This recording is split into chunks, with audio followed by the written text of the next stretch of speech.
No. Dadgummit. Jack Schmidt, having a few problems. Comical as these recordings of astronauts falling on the moon may seem, they were actually carried out under mission orders and were of valuable importance to NASA's research endeavors.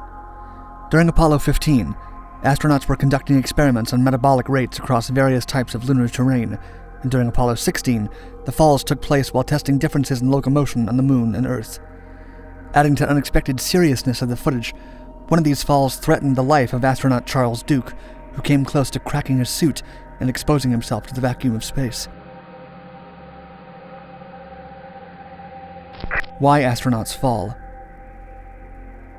The haphazard movement of Apollo astronauts on the Moon is a product of it having only 1/6 of the Earth's gravity. While a body weighs less on the Moon, it still has the same mass, which means that the body's inertia, or resistance to changes in motion, stays linked to its mass, rather than changing with the reduced weight. The experience of walking on the Moon, therefore, feels unreal and uncomfortable for moonwalkers. In particular, astronaut Buzz Aldrin described the experience of putting a foot down on the satellite as walking on, quote, moist talcum powder. Even within months of non-stop intensive training, the astronauts struggled not only with the conditions of gravity, but also with their spacesuits. Although their spacesuits no longer weighed the 300 pounds they did on Earth, they were still stiff and unwieldy. Many regular actions, such as bending down to pick up an object, would only result in a fall, so the astronauts had to use tools for many simple tasks while wearing them. Additionally, in order to crouch, they would need to hop first and then use the landing to compress their suits. NASA investigations. Starting with the first moon landing in July of 1969, NASA became deeply interested in the mobility of men on the Moon, and for the first time, real data on the matter could be collected. For the entirety of the Apollo era, NASA dedicated resources to study and analyze the falls of astronauts on the Moon so it could assess the dexterity of people outside of Earth. Scientists worried about the flexibility of suits, whether astronauts could handle key equipment while wearing spacesuits, and which techniques would be best to prepare for before going to the Moon. By studying the movement and the failures of movement on the Moon, NASA scientists could address these concerns. The subject of moon falls was taken seriously, preserved not only in footage but in detailed documents. One of the reports in the matter about Commander David Scott from the Apollo 15 mission reads as follows, quote, "He begins moving toward a new area as he gives the camera reading and summarizes the description of the area. He steps around a group of rock fragments, and then his right foot steps into a small depression, and he begins to lose his balance. As he steps with his left foot, it slides off a small rock and continues sliding on the loose surface soil. While trying to drive his feet back under his center of gravity, Scott increases his forward velocity. He then falls forward with both hands extended to break the fall. Landing on his left side, he rolls counterclockwise and on his back, and is then out of view of the TV camera." The reports for the Apollo 16 mission were even more detailed, including analysis of why the fall happened, how it did, and how the astronaut returned to his feet. An aspect that scientists focused on was how mobility and energy would change with different movements. One of their findings was that skipping and walking, while requiring vastly different amounts of energy on Earth, required the same amount as each other on the Moon.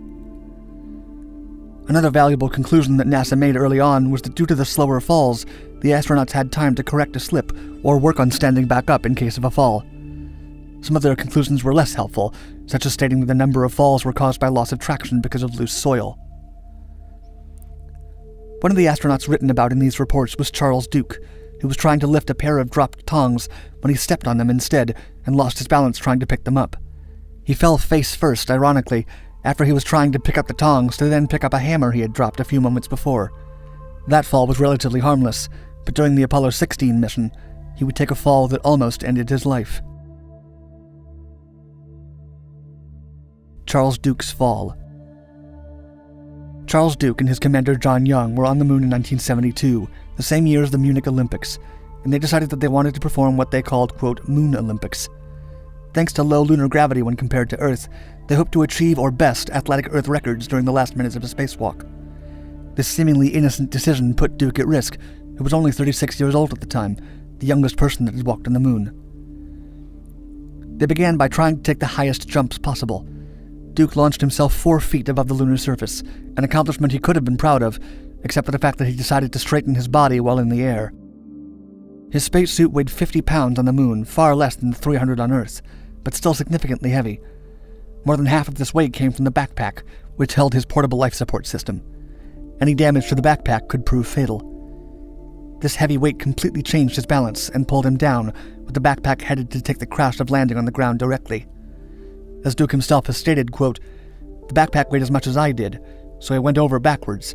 It's a fiberglass shell, and it contained all your life support systems. If it broke, I was dead."